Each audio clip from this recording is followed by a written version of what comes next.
If there is something we can agree on, it is that almost everybody in the Thomas community has their own favourite episode. With the vast array of memorable, entertaining, well-crafted stories the show has made over the years, everyone is bound to have their own self-proclaimed favourite. However, like other forms of fiction with multiple volumes, not just TV shows, there are certain episodes that people consider their favourites more than others. The Flying Kipper, Ghost Train, Grandpuff, Sleeping Beauty, All at Sea, Last Train for Christmas, Cranky Bugs, Wonky okay, maybe not that one. Episodes that you immediately associate Thomas with, again, even if they aren't your personal favourites. Perhaps they are distinct in their aesthetic, maybe they have memorable crashes or set pieces, or it introduces a compelling message which even adults themselves can learn and relate to and take forward into their own lives. But you may have noticed that there is a big outlier I have left out on that prestigious lineup of magnum opuses of Thomas episodes. One which I specifically left out because I kinda see it in a league of its own. This is without a doubt the most talked about Thomas episode, and yet I am actually doing a video essay on it. Yes, I actually have the audacity to believe that there is something that hasn't been talked about in regards to this episode. I'm not even going to do a comedic fake out here, you all know which episode I'm talking about. I know it sounds like I'm being a broken record saying this, but Escape is truly a timeless masterpiece. It's hard to find a list of favourite Thomas episodes anywhere on the internet where this is not near or even at the top. It is that iconic, and it stands out to so many people, especially when you take into account just how much more of an impact it makes compared to its source material. Now don't get me wrong, it's one of my favourite Railway series stories, but it is nothing compared to the episode. The sheer grit in terms of atmosphere this episode succeeds in going for, as well as that little added bit of foreshadowing it gives us at the beginning, really pulls no punches in showing us just how much of a heightened intensity it has. It's honestly when you look at episodes like these do you realise why the TV series was created in the first place. The books created by the Reverend had the charming storytelling and colourful illustrations that captured the world in a way where we understood the tone each story had and the conflict of each story as well. But the written word is nothing compared to the impact that can be made by seeing the story physically move and play out in front of us. The sets are grimy, crowded, with the juxtaposition of dark shadows with harsh yellowish lighting, all taking place, I might add, in the dead of night. Escape is one of the best examples I can find of the team bringing these charming stories by a Hampshire vicar to life like never before. Taking a story that only scratched the surface in terms of sheer intensity and mature thematic exploration, and giving it an overhaul that makes it feel more like a cinematic blockbuster than it does an episode of a preschool television series. Backed up by the fact that the score took inspiration from movies such as Indiana Jones and The Great Escape.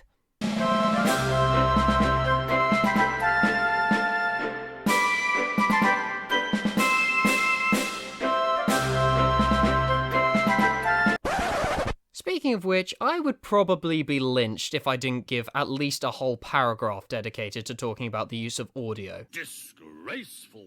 Specifically the music. Of course, everyone always discusses the main Escape theme, but I am also a big fan of the ditties used throughout this episode. Part of me really wishes there was a version of the ditty used when Edward is talking to Douglas about Scrap, as it is a subtle yet noticeable addition to the foreshadowing that helps underline just how much of a threat Scrap is. And then there's the one where Douglas arrives at the depot, which still gives me chills even if the chord progression is very similar to previous ditties throughout the show. Before transitioning into that bombastic Escape theme, frantic and intense with orchestral composition to cement that epic vibe, in ways which words and illustrations physically cannot do. It leaves an impact long after you've finished watching. And if you are a child especially, that memory sticks and it eventually becomes nostalgia, which I think we all know what a beautiful thing it can be. It's Thomas the fucking Tank Engine! However, one thing I've noticed is that whilst everyone agrees that it looks and sounds good, and that is a major reason why people respect this episode in the way they do, I don't think people truly understand what it does for the story.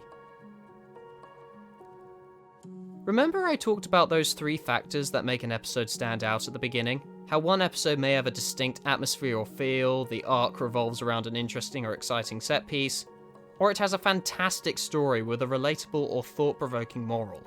Now Escape certainly ticks the boxes for the first 2, But I've noticed that the third doesn't get as much recognition other than it's very dark. However, between the lines, the story actually is the thing that most sticks out to me about this episode. Granted, the aesthetic plays into that as well as, let's face it, everything in storytelling is inextricably linked. But as for the story, it has that classic Thomas and Friends simple yet concise writing that sneaks up on you with its mature themes that actually take inspiration from real life events.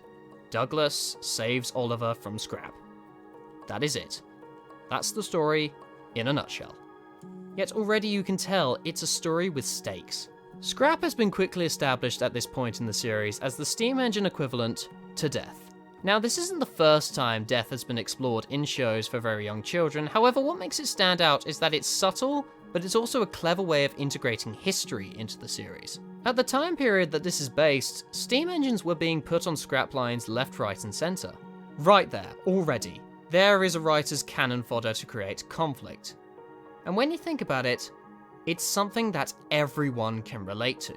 Now all that is left is the delivery, which Escape does beautifully. It builds upon the previously established threats that Scrap presents for a vehicle in episodes such as Saved from Scrap, and ramps the tension up to 100. If Oliver and Toad stay there any longer, the chance that they won't make it are very, very real. And there are no punches pulled in establishing the desperate situation both of them are in, just from the pacing of the scene alone. But that's when Douglas comes into the picture.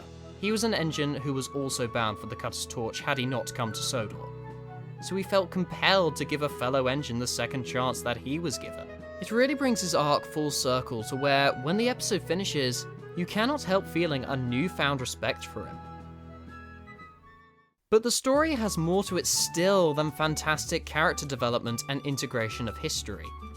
If I was to describe in one word what this episode means to me, it would be contrast.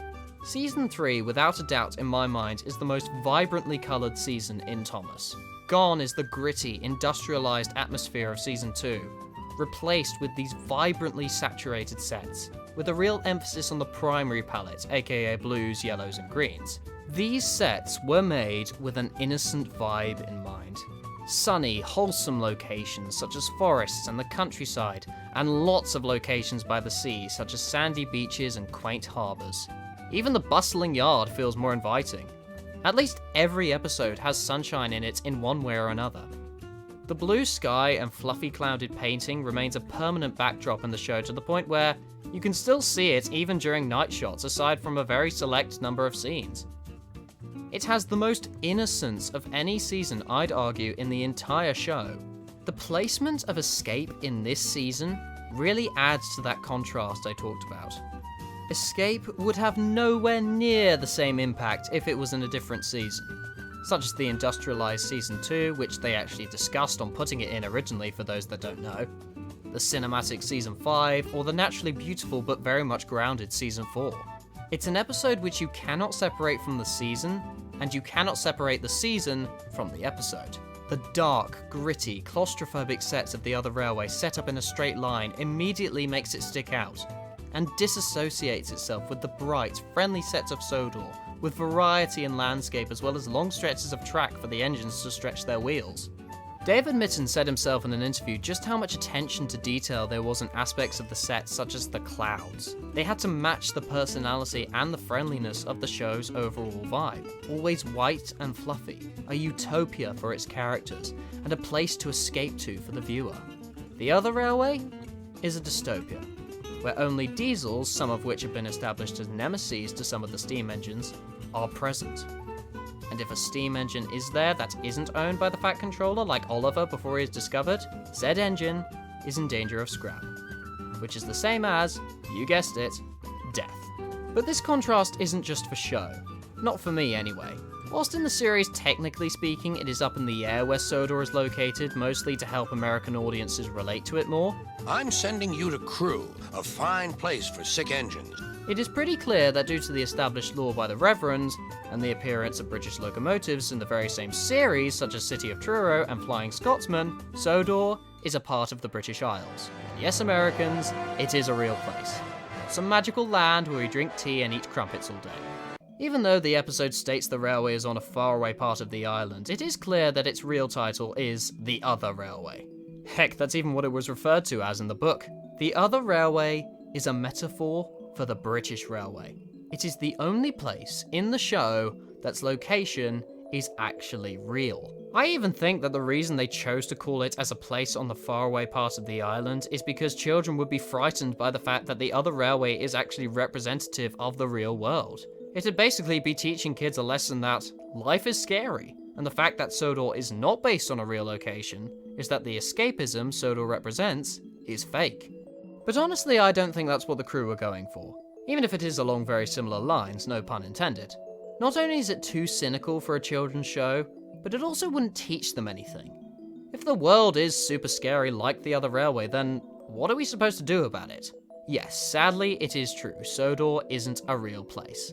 And it hurts even more realizing that because of just how appealing Series 3's aesthetic is. However, even with all of Season 3's emphasis on vibrancy and colour, it still feels grounded. The characters are based on real locomotives, heck, even some of the stories are based on real events. Also, have you noticed by now that some of the characters can be really cruel to each other? You've been in the sun too long. Your dome has cracked. Sometimes it even feels resemblant of children having an argument. Do you see where I'm going with this? Sodor is almost like a representation of the world itself through an innocent child's eyes. It feels real, even if it isn't technically speaking. Honestly, that is an unwritten rule that all good children's shows should try and do. Give the world and atmosphere elements that make it relate to our own, even if the place itself is completely fictional. But Thomas does that better than any other show for me, just with how unique and grounded Sodor feels. It's not the world itself. What it is instead is a slightly exaggerated and ideal representation of the real world, especially when you contrast it with the other railway. On Sodor, engines don't die. It isn't full of unfriendly, intimidating diesels. It's an engine's safe haven. Yes, it's not perfect for them, but it's miles better than the alternative. So, what I get from Escape is a message about helping to make the world a better place. We, as a society, would kill for a place like Sodor, but in reality, we do have suffering, and Oliver's situation is a metaphor for that. At least when he is on the other railway. He is on the verge of death and is frantic to be saved. He is not happy in the world he is in, and longs to escape. Then Douglas steps in. Earlier on, he had learned from Edward that helping someone out of that situation goes a very long way, especially considering Douglas was very close to being scrapped himself had he not come to Sodor. He knows the horrors of scrap, and feels compelled to help Oliver, who is physically stuck in a world where he is not safe from harm. What Douglas does is no different to someone helping a person out of a toxic household, or giving a homeless person money so he can buy essentials to live. Then when Oliver is given a completely new lease on life, you feel in awe of Douglas and just how much one good deed has managed to change one's life for the better. And this is accompanied with a change of physical setting, from the dully lit, intimidating other railway to the bright, fluffy clouds of Sodor. Oliver has found his safe haven, and subsequently, a better life. If we all are able to pull through for others like Douglas did for Oliver, then our own world could become a lot more like Sodor.